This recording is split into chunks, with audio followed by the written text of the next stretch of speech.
Shut up and sit down. तो चलिए आइए अब हम लोग पढ़ते हैं 20.6 formal means of social control के बारे में, जो सामाजिक नियंत्रण के जो औपचारिक तरीके हैं। आइए उसको देखते हैं। तो यहाँ पर हम लोग पढ़ेंगे लॉ, कानून के बारे में, एजुकेशन, शिक्षा के बारे में, स्टेट। ठीक है, इन तीनों के बारे में हम लोग एक एक करके पढ़ेंगे, क्योंकि देखिए इसके आगे के वीडियो में आप देखें इनफॉर्मल वेज। अब आप जिस समाज में रहते हैं, आपको पता होगा कि बहुत सारे ऐसे लोग होते हैं जो समाज का जो स्ट्रक्चर है उसको बदलना चाहते हैं। वो समाज में अराजकता फैलाते हैं, तो बहुत सारी समस्याएं होती हैं। तो उसके लिए कुछ कानूनन तरीके भी होते हैं। Law. In primitive societies, the groups followed similar occupations and individuals shared direct, personal and intimate relationship among themselves. अब देखिए पहले के समाज में क्या होता था कि जो भी समूह थे, परिवार एक साथ रहते थे, तो वो लोग एक ही तरह के काम करते थे। ठीक है, फैमिली का बिजनेस होता था और सभी लोग अपने परिवार का बिजनेस करते थे, एक साथ रहते थे, तो उनमें डायरेक्ट कांटेक्ट था। ठीक है, साथ रहना, उन लोग में प्यार बना रहता था। ठीक है, these folkways, mores and customs sufficed in controlling the individual behavior. अब इससे क्या होता था कि हर एक व्यक्ति का जो व्यवहार है वो अपने परिवार के हिसाब से, अपने समुदाय के हिसाब से, अपने नीति नियम के अनुसार से होता था। ठीक है, और इससे नियंत्रण बना रहता था। There was almost unquestioned compliance with the informal mechanism of social control. अब देखिए उस समय क्या होता था, कोई भी सवाल नहीं उठाया जाता था। ठीक है, जो आपका इनफॉर्मल अनौपचारिक तरीका था समाज में नियंत्रण का। आगे देखिए, in contrast modern societies are characterised by immense diversity, individualism, division of labor and differentiation in terms of work, ethics and lifestyle. अब देखिए, अब मॉडर्न सोसाइटी जिसमें हम लोग रह रहे हैं, जो हमारा आधुनिक समाज है, यह इसके विपरीत है। ठीक है, अगर हम लोग इसकी तुलना करते हैं तो आज क्या है, आज बहुत डाइवर्सिटीज है, सब अलग अलग क्षेत्र में काम कर रहे हैं, सब में सिर्फ अपने बारे में सोचने की भावना हो गई है। पहले जॉइंट फैमिली था, अभी तो जॉइंट फैमिली बहुत कम देखने को मिलता है, और जहाँ जॉइंट फैमिली है भी वहाँ पे भी लोग इस तरह से रह रहे हैं जैसे वो जब मौका मिले वो अलग होके अपना परिवार बनाए। ठीक है, सब छोटे छोटे फैमिलीज में रहना चाहते हैं।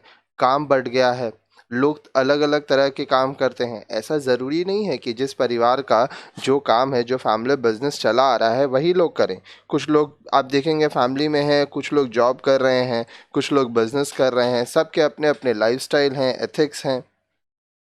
Urbanization and accelerated movement of people striving for more and more has changed the character of social group.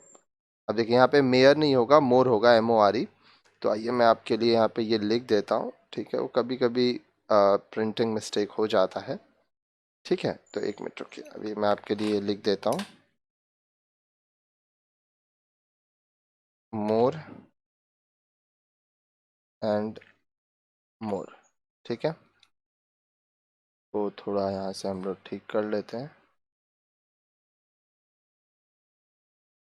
तो देखिए बोल रहा है कि आज हम लोग अर्बनाइजेशन में रह रहे हैं। ठीक है, सबको सिर्फ अपने से मतलब है, शहरीकरण हो गया है, और लोग चाहते हैं कि उनको ज़्यादा से ज़्यादा मिले। ठीक है, इसके लिए वो एक जगह से दूसरी जगह तक जा रहे हैं। समाज का जो समीकरण है वो बदलता जा रहा है। Relationships have become formal. आज जो लोगों के बीच में संबंध है, वो संबंध क्या है, वो तो बस औपचारिक संबंध हो गया है। आप खुद सोचिए, आपके रिश्तेदारों के संग आपका कैसा संबंध है, औपचारिक संबंध हो गया होगा। ठीक है, फॉर्मल है। लोग एक दूसरे के घर कम जाते हैं, बस कहने को सिर्फ रिश्ते को निभा रहे हैं। ठीक है, अब वो ज़माना नहीं है जब लोग दिल से रिश्ते निभाते हैं, आज लोग ज़रूरत से रिश्ते निभाते हैं। Customs and folkways seem insufficient to control diverse population group.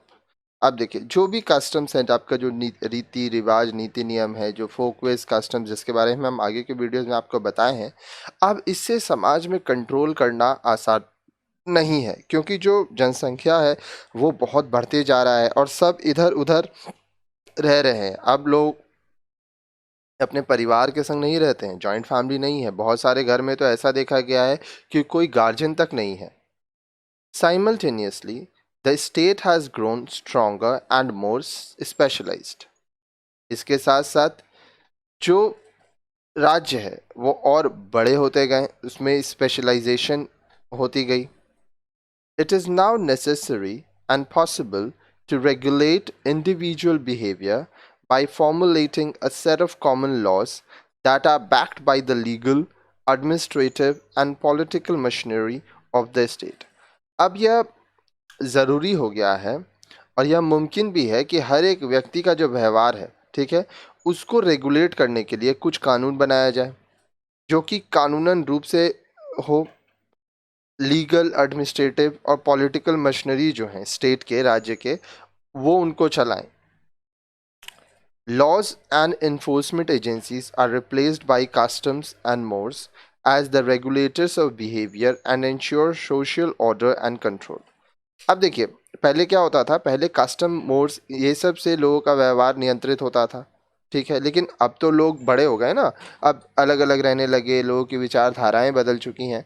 तो इस परिस्थिति में ये देखा गया कि अब कानून के डर से, आप समझ लीजिए, लॉ और जो एनफोर्समेंट एजेंसीज है वो लोगों के व्यवहार को, उनके तौर तरीकों को बनाए रखती है, उनको नियंत्रित करती है.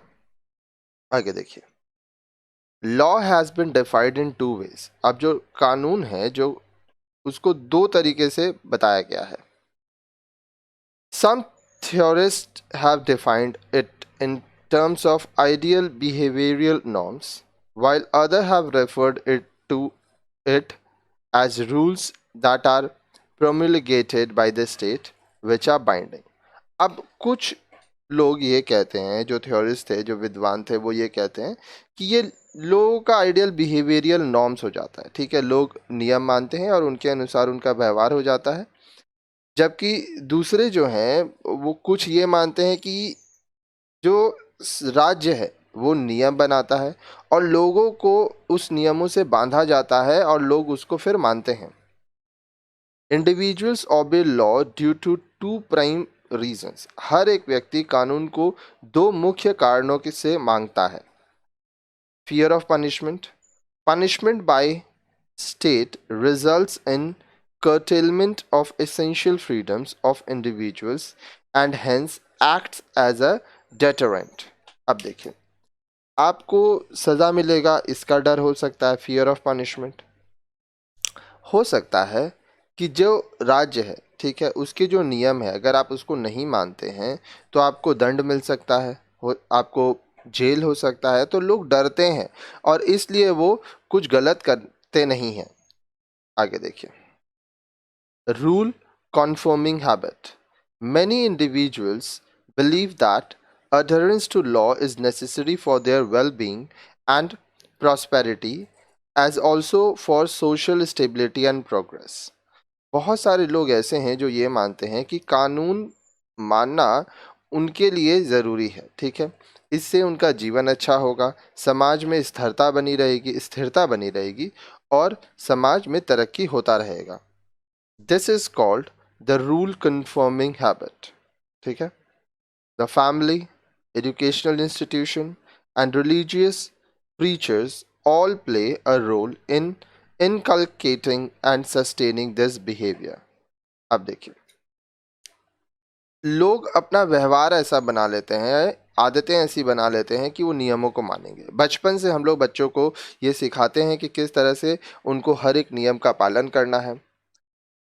अपने परिवार से, आप जो भी जहाँ पढ़ने जाते हैं, एजुकेशनल इंस्टीट्यूशंस जो हैं, जो संस्थाएं हैं, फिर जो भी धार्मिक बातें कहते हैं, रिलीजियस प्रीचर्स हैं, हो सकता है कोई पंडित होंगे, कोई बाबा होंगे, ठीक है, वो सभी, उनका बहुत महत्वपूर्ण काम होता है, बहुत महत्वपूर्ण रोल होता है इस व्यवहार को बनाए रखने. क्योंकि देखिए, लोग ना इन लोगों की बातें सुनते हैं, परिवार की बात सुनते हैं, अपने स्कूल में जो टीचर्स हैं उनकी बातें सुनते हैं, फिर जिस धर्म को वो मानते हैं उस धर्म के जो लीडर्स हैं, जो प्रीचर्स हैं, जो उस धर्म के बारे में आपको बता रहे हैं, लोग उन पर विश्वास करते हैं, उनकी बातों को मानते हैं.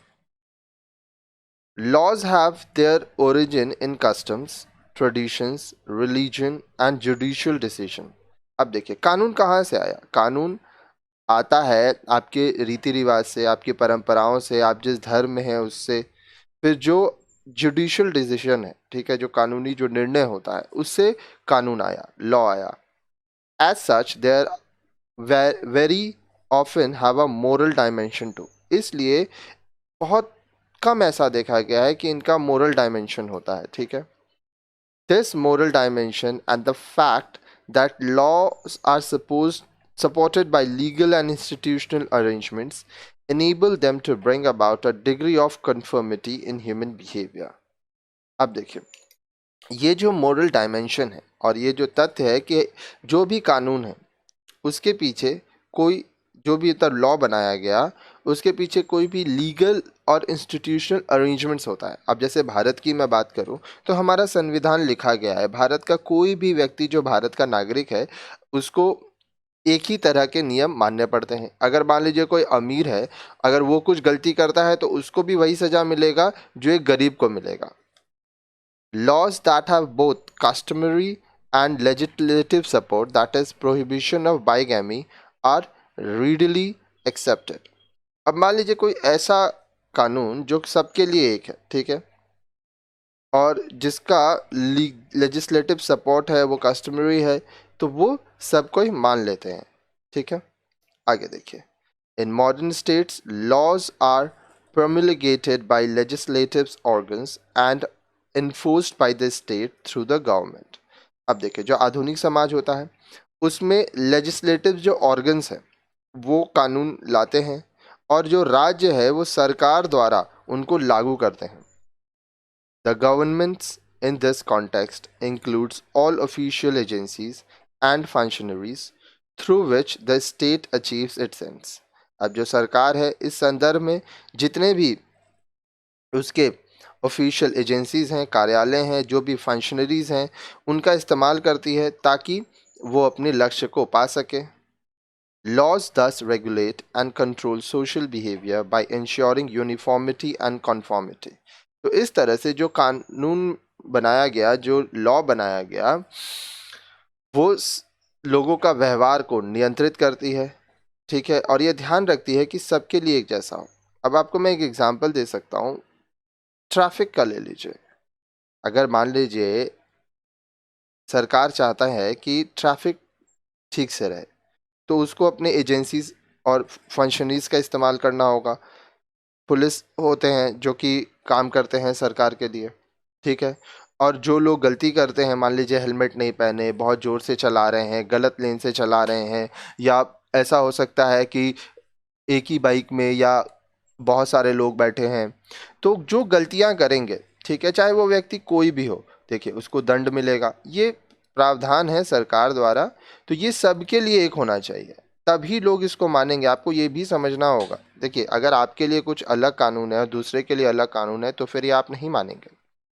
It may be noted that laws are different from customs in the following ways. अब यहाँ पे आपको एक और चीज़ समझना होगा कि जो कानून होता है वो आपके कस्टम्स, आपके रीति रिवाज, आपके नियमों से अलग होता है.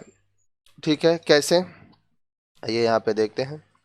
Law has a coercive character. अब कोएर्सिव का मतलब क्या होता है, आइए पहले मैं आपको ये बताता हूँ क्योंकि वर्ड मीनिंग्स हम लोग को जानना है. ठीक है. और मान लीजिए अगर आपको कोई वर्ड मीनिंग समझ में नहीं आ रहा है तो उसका देखिए बहुत सिंपल तरीका है. आप वेबसाइट्स का मदद ले सकते हैं. जैसे मैं आपको गूगल से बताता हूँ क्योंकि ये आपके पास अवेलेबल होगा. ठीक है. बलपूर्वक मतलब विथ फोर्स, अनिवार्य, मैंडेटरी, कंपल्सरी. अब देखिए जो कानून होता है, जो लॉ होता है, वो कंपल्सरी होता है. ठीक है, सबके लिए. Therefore it compels people to act in a particular way. इसलिए यह लोगों को बाध्य कर देता है कि लोग एक सही तरीके से, निश्चित तरीके से व्यवहार करें. आपको कानून मानना पड़ेगा. ऐसा नहीं अगर मान लीजिए आप कानून नहीं मानना चाहते हैं तो आप बोलें कि हमको नहीं मानना है, तो इस तरह से नहीं चलेगा. आपको कानून सबके लिए बनाया गया है, आपको भी मानना पड़ेगा चाहे आपकी इच्छा हो चाहे नहीं हो. ठीक है. और देखिए भारतीय कानून में हर एक व्यक्ति का अपना अधिकार भी होता है जिसको हम लोग ह्यूमन राइट्स जो चैप्टर है उसमें पढ़ाए भी हैं. और भी बहुत सारे सब्जेक्ट्स हम लोग पढ़ाते हैं. ठीक है. फिर कंज्यूमर अवेयरनेस के ऊपर हम लोग चैप्टर पढ़ाए हैं. तो राइट्स एंड रिस्पॉन्सिबिलिटीज़ के ऊपर हम लोग पढ़ाए हैं, तो बहुत सारी चीज़ें हैं जो हम लोग पढ़ाते हैं, तो वहाँ पे आप देखे थे। अब कस्टम्स में क्या है? Customs on the other hand are respected and practiced because of the sanctity of traditions and social approval associated with them. अब देखिए, दूसरी तरफ जो कस्टम्स होते हैं, जो आपके रीति रिवाज, जो नियम होते हैं, उसका आप सम्मान करते हैं, उसका आप पालन करते हैं, क्योंकि ये आपकी परंपरा से चली आई है, ठीक है। समाज इसको अप्रूव करता है। आप जिस भी रिलीजन के होंगे, अगर आप हिंदू होंगे तो आप मंदिर जाते होंगे, आप अगर मुस्लिम हैं तो आप मस्जिद मज़ार जाते होंगे, अगर आप क्रिश्चियन हैं तो आप चर्च जाते होंगे, आप सिख हैं तो आप गुरुद्वारा जाते होंगे। तो इस तरह से सबका अपना नियम है, ठीक है। किसी शादियों का नियम भी अलग है, रहने का नियम अलग है, खाने पीने का नियम अलग है, कपड़े पहनने का नियम है, तो उसको हम लोग सीखते हैं और मानते हैं। ये कंपल्सरी नहीं है कि आपको यही पहनना होगा, यही खाना होगा, क्योंकि ये कानून नहीं है, ठीक है। Customs are specific to groups and clans, while laws have a more general and universal nature. अब जो customs है आपके, वो एक समूह के लिए होता है, स्पेसिफिक ग्रुप है, आपका जिस वंश से आप हैं उसके लिए होगा, लेकिन लॉ जो है वो सभी के लिए होगा। अब मान लीजिए आप मुस्लिम हैं, ठीक है, तो आपका जो शादी होता है उसको निकाह कहते हैं, उसमें मौलाना साहब शादी करवाते हैं, ठीक है। अगर आप हिंदू हैं तो उसमें पंडित जी शादी करवाते हैं, और वो बहुत सारे उसमें नियम परंपराएं होती हैं। अगर आप क्रिश्चियन हैं तो आपका चर्च में शादी होता है, ठीक है, उसके अलग नियम है। अगर आप सिख हैं तो आपका गुरुद्वारा में होगा। तो यहाँ पे आप देख रहे हैं ये स्पेसिफिक है, जो ग्रुप में आप हैं, जो समूह में है, जिस वंश में है, उस हिसाब से आपके कस्टम्स है। लेकिन जो कानून है वो सबके लिए एक है, चाहे आप हिंदू हो, मुस्लिम हो, सिख हो, या आप क्रिश्चियन हो, कुछ भी हो, कानून एक ही रहेगा। Breach of law entails punishment by the state, while disregard of custom is frowned upon by the society, and only in an extreme case may result in ostracism. अब यहाँ पे देखिए कुछ वर्ड्स हैं जिसका मतलब आपको जानना ज़रूरी है, तो आइए एक एक करके हम देखते हैं। सबसे पहला यहाँ पे फ्राउंड है, ठीक है, फ्राउंड अपॉन। तो आइए इसका हम लोग मीनिंग देखते हैं। फ्राउंड का मतलब होता है सिकोड़ी, ठीक है, भूभंग करना, ठीक है, वर्ग देख पढ़ना। इसका अगर मैं यहाँ पे थोड़ा एक बार डिलीट करता हूँ कुछ वर्ड्स, क्योंकि ईडी लगा हुआ है। फ्राउन अगर मैं ऐसे करूँ तो स्काउल, ठीक है। अच्छा, मीनिंग इन इंग्लिश करते हैं, तो इंग्लिश में बता रहा है frown furrow one's brow in an expression indicating disapproval. अच्छा, आप जब किसी से आप डिसअप्रूव करते हैं, ठीक है। फिर यहाँ पे एक और वर्ड है ऑस्ट्रासिज्म। ऑस्ट्रासिज्म का मतलब क्या होता है, आइए ये देखते हैं। ऑस्ट्रासिज्म समाज से निकाला जाना, ठीक है, बहिष्कार कर देना। तो बोल रहा है कि अगर मान लीजिए आप कानून तोड़ते हैं, ठीक है, कुछ ऐसा करते हैं जो कानून के खिलाफ है, तो आपको राज्य सरकार जो होगी या जो केंद्र सरकार होगी, अब डिपेंडिंग आप किस लेवल का गलतियां किए हैं उसके हिसाब से आपको दंड मिलेगा, ठीक है। लेकिन अगर आप किसी के रीति रिवाज, अपने आप जिस समुदाय में रहते हैं, जिस धर्म में रहते हैं, अगर कुछ आप गलत किए हैं, तो हो सकता है कि लोग उसको एक्सेप्ट ना करें, सोसाइटी आपको एक्सेप्ट ना करे। और अगर आप बहुत बड़ा गलती किए हैं तो ये भी हो सकता है कि आपको समाज से बहिष्कार कर दिया जाए, निकाल दिया जाए। Laws are a more recent phenomenon associated with the growth of the state and its institutions, while customs existed in one form or another at all times and in all societies.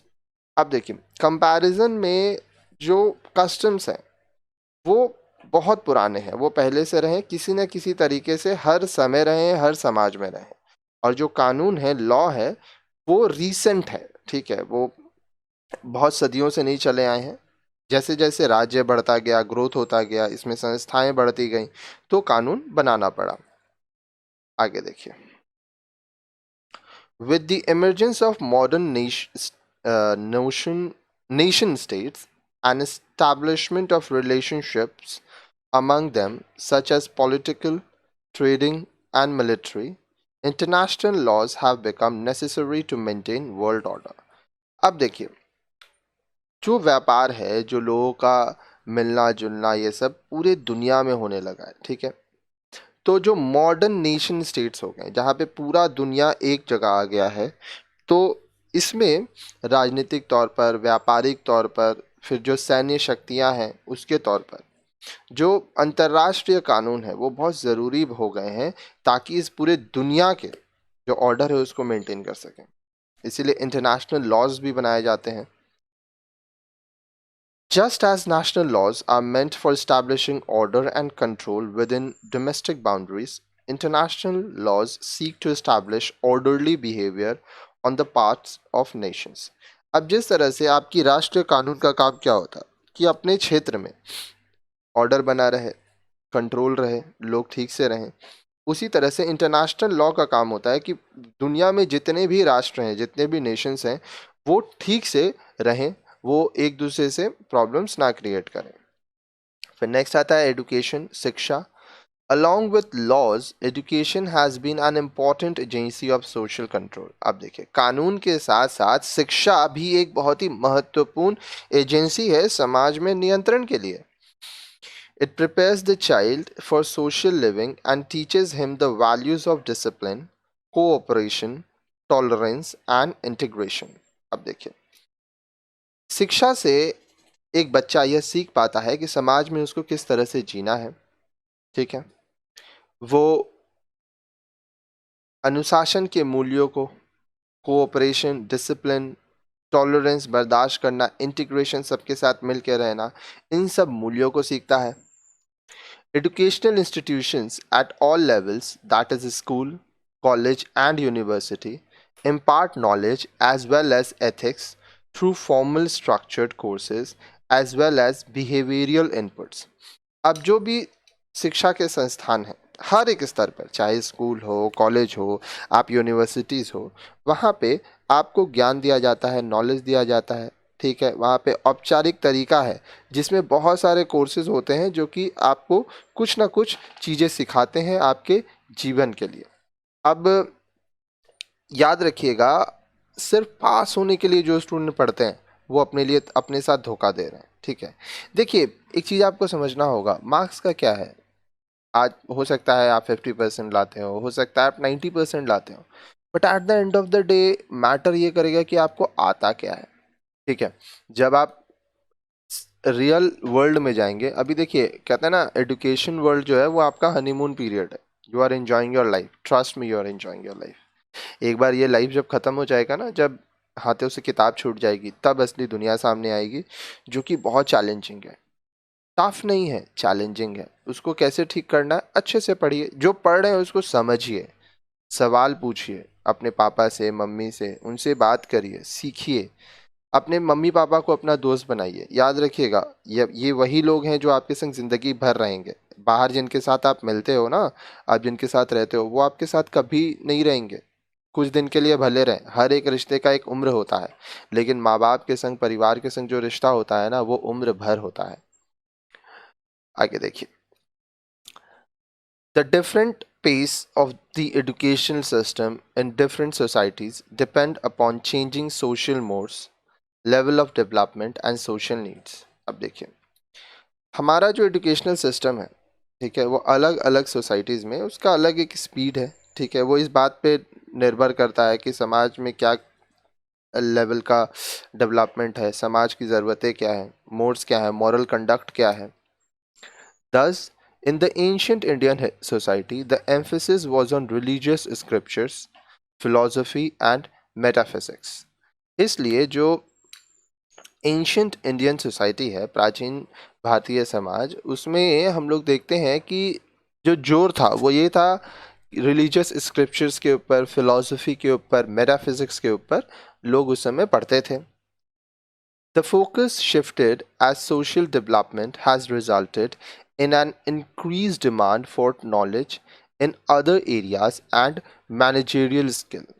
अब जो focus है वो social development की तरफ बदल गया, ठीक है। और इससे क्या हुआ कि नॉलेज जो है, जो ज्ञान है, इसका डिमांड बढ़ा, मांग बढ़ा, अलग अलग क्षेत्र में, अलग अलग मैनेजरियल स्किल्स में। आगे देखिए, at schools the idea of democracy, secularism, equality, and national goals are communicated to students in addition to the emphasis on our shared history, culture, heritage, norms, and values. बच्चों को school में ये पढ़ाया जाता है कि डेमोक्रेसी क्या होता है, सेकुलरिज्म क्या है, इक्वालिटी क्या है, नेशनल गोल्स क्या है। साथ ही साथ उनको ये भी बताया जाता है कि हमारा इतिहास क्या रहा, हमारी संस्कृति क्या रही, हमारी धरोहर क्या रही, नियम क्या है, मूल्य क्या है। ये सब चीज़ बच्चों को स्कूल में सिखाया जाता है। By inculcating inculcating I'm sorry by inculcating the concept of good moral behavior, morality, discipline, and social etiquette, the educational system serves its role as an agent of formal social control. अब देखिए, बच्चे को ये सिखाया जाता है कि कैसे उसका व्यवहार अच्छा रहेगा, लोगों के संग उसको किस तरह से रहना है, मोरालिटी क्या होता है, डिसिप्लिन क्या होता है, सोशल एटिकेट क्या होता है।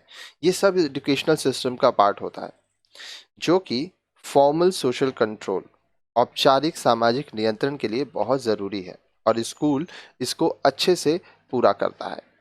फिर आता है state. State has a vital role in administering social control. आप जिस भी राज्य में रहते हैं उस राज्य का बहुत ही महत्वपूर्ण काम होता है कि वह समाज में नियंत्रण बनाए रखे। Sociologists have defined the state as an association designed primarily to maintain order and security, exercising universal jurisdiction within territorial boundaries, using law backed by force, and recognized having a sovereign authority. अब जो समाजशास्त्री हैं वो कहते हैं कि राज्य क्या है। देखिए, राज्य एक ऐसी संस्था होती है जो कि इसलिए बनाई जाती है ताकि समाज में ऑर्डर बना रहे, लोग सुरक्षित रहें, और ये पूरे दुनिया में होता है। हर जगह स्टेट्स है, वहाँ पे लोगों को सुरक्षित रखने के लिए एक ऑर्डर बनाया जाता है। ठीक है, सबका अपना अपना क्षेत्र है, टेरिटोरियल बाउंड्रीज हैं, उसके नियम हैं, और जो लॉ है वो उसके पीछे फोर्सेस हैं। ठीक है, अब ऐसा है कि मान लीजिए कोई अगर गलती करता है तो ऑब्वियसली उसको सज़ा देने के लिए कोई तो होना चाहिए, तो इसलिए फोर्स है। और इसका सॉवरेन अथॉरिटी है, सरकार हम लोग खुद चुनते हैं। ठीक है, वो सरकार देश के लिए काम करती है। State functions through the government. अब स्टेट जो है, राज्य कैसे काम करती है, वो सरकार द्वारा काम करती है। Modern nation states strive to be welfare states, that is, they seek to provide to the citizens a wide range of social services like education, medical care, old age pension, and unemployment allowance.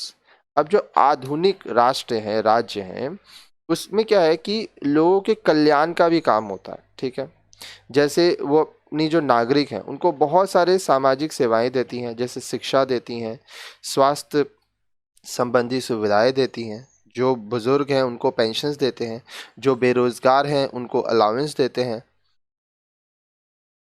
These are achieved using the cooperation of individuals and through collective efforts of the media, the NGOs and other social institution. अब ये कैसे होता है, इसमें लोगों का साथ दिया जाता है। ठीक है, बहुत सारे लोग इसमें काम करते हैं, जैसे मीडिया काम करती है, जो एनजीओ होता है, नॉन गवर्नमेंटल ऑर्गेनाइजेशंस, वो लोग काम करते हैं।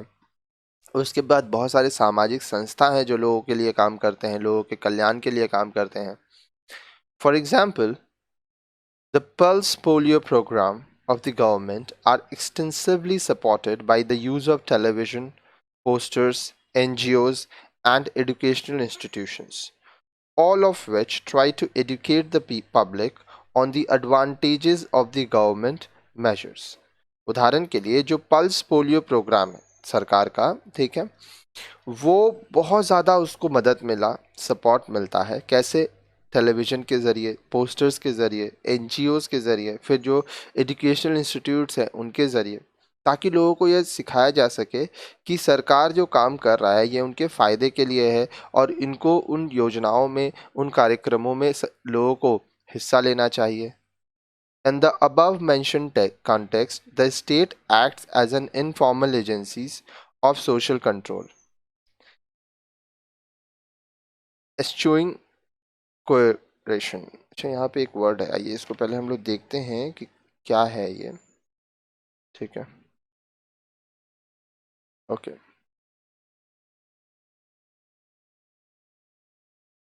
को छोड़कर, eschewing का मतलब होता है छोड़ना, त्याग कर, परहेज करना. ठीक है, तो यहाँ पे इस संदर्भ में हम लोग देख सकते हैं कि जो स्टेट है वो इनफॉर्मल एजेंसी की तरह काम करती है ताकि वो सोशल कंट्रोल बनाए रख सके और कोएरेशन को छोड़े. अब यहाँ पे फिर से जो वर्ड है कोएरेशन, आइए आपको इसका मतलब वापस बताते हैं. ऐसे हम आगे के वीडियोस में भी ये बताए थे आपको, लेकिन ठीक है वापस अभी बता देते हैं. ठीक है, देखिए कोएरेशन मतलब बलात्कार करना, किसी पर दबाव करना, ज़बरदस्ती करना. तो ज़बरदस्ती नहीं करते हैं लोगों के ऊपर. However, certain functions like maintenance of law and order, defense, foreign relations, and currency require the state to intervene in a formal and sometimes in a coercive manner. हालांकि कुछ ऐसे काम होते हैं जैसे लॉ एंड ऑर्डर मेंटेन करना, defence system maintain करना, foreign relations रखना, करेंसी, ठीक है, इन सब को मेंटेन करना का काम सरकार का होता है, जिसमें एक औपचारिक तरीका होता है. ठीक है, और कभी कभी इसमें दबाव से भी ये काम किया जाता है. India has a federal polity and government manifests itself at various levels: village, block, district, state and at the national level. अब देखिए भारत में क्या एक फेडरल पॉलिटी है, ठीक है, और जो सरकार है वो अलग अलग स्तर पे काम करती है. विलेज, ब्लॉक, डिस्ट्रिक्ट, स्टेट और जो नेशनल लेवल है इस सब पे काम करती है. अब अगर आप ये जानना चाहते हैं सरकार क्या क्या काम करती है विलेज, ब्लॉक, डिस्ट्रिक्ट, स्टेट और नेशनल लेवल पे, तो इसके लिए आप पॉलिटिकल साइंस के हमारे वीडियोस देख सकते हैं, क्योंकि इसमें पूरा डिटेल में हम एक एक चीज़ पढ़ाए हैं कि सरकार किस तरह से काम करती है, सरकार की जो मशीनरीज हैं वो कैसे लोगों के लिए काम करती है, हर एक एक स्तर पे कैसे काम होता है. तो वहाँ पे आप अच्छे से चीज़ों को जान सकते हैं. At all these levels, its functionaries can enforce rules and laws. हर एक स्तर पर जो उसके फंक्शनरीज होते हैं, जो सरकारी अधिकारी होते हैं, वह लोगों के ऊपर ये फोर्स कर सकते हैं कि वो कानून को माने, वो नियम को माने. In modern societies, the state has become increasingly important as an agent of social control. अब हमारा जो आधुनिक समाज है उसमें जो राज्य है वो बहुत ही महत्वपूर्ण हो गया है ताकि वो समाज में नियंत्रण बनाए रखे. अब नेक्स्ट वीडियो में हम लोग पढ़ेंगे agencies of social control, family, neighbourhood and public opinion के बारे में.